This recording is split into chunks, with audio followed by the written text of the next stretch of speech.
उधर आरजेडी नेता अब्दुल बारी सिद्दीकी ने अपने बयान पर सफाई दी है। अब्दुल बारी सिद्दीकी ने कहा कि मेरी मंशा किसी को ठेस पहुंचाने की नहीं थी, कोई आहत हुआ तो खेद जताता हूं। रैली के दौरान हंसी मजाक में महिलाओं को समझा रहा था। दरअसल मुजफ्फरपुर में कार्यक्रम के दौरान अब्दुल बारी सिद्दीकी ने महिला आरक्षण को लेकर विवादित बयान दिया था।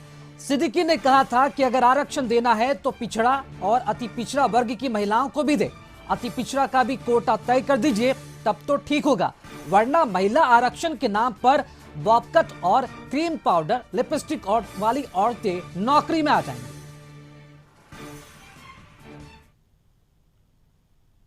महिला आरक्षण बिल को लेकर आरजेडी के वरिष्ठ नेता अब्दुल बारी सिद्दीकी की तरफ से एक स्टेटमेंट आया है, जो ये कहा जा रहा है कि आपत्तिजनक स्टेटमेंट है। हमारे साथ खुद अब्दुल बारी सिद्दीकी हैं, उनसे जान लेते हैं। ये माना जाए कि सर आपत्तिजनक स्टेटमेंट था आपका? नहीं, आपत्तिजनक स्टेटमेंट नहीं है हमारा।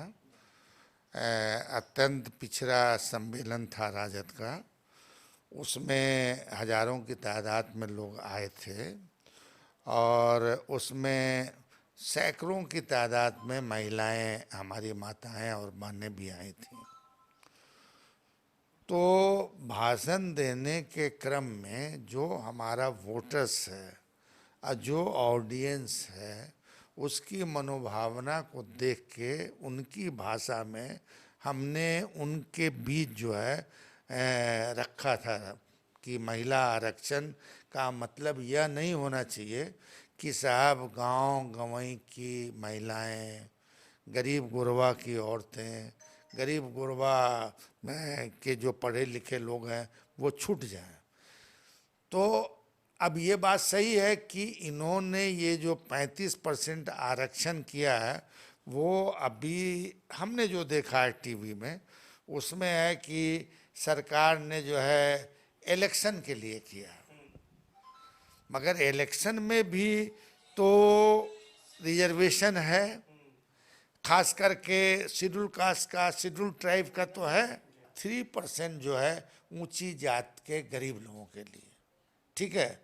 मगर उस वक्त कर्पूरी जी को माँ बहन की गालियां दी थी वही संभ्रांत लोग जो आज हम पर सवाल उठा रहे हैं।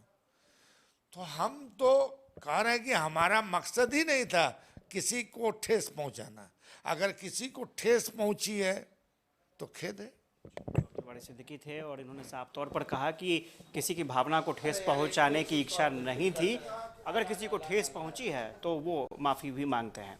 माफी नहीं, हमने कहा खेद व्यक्त करते हैं। खेद व्यक्त करते हैं। कैमरा पर्सन राजू के साथ आशुतोष चंद्रा, कसरती पटना।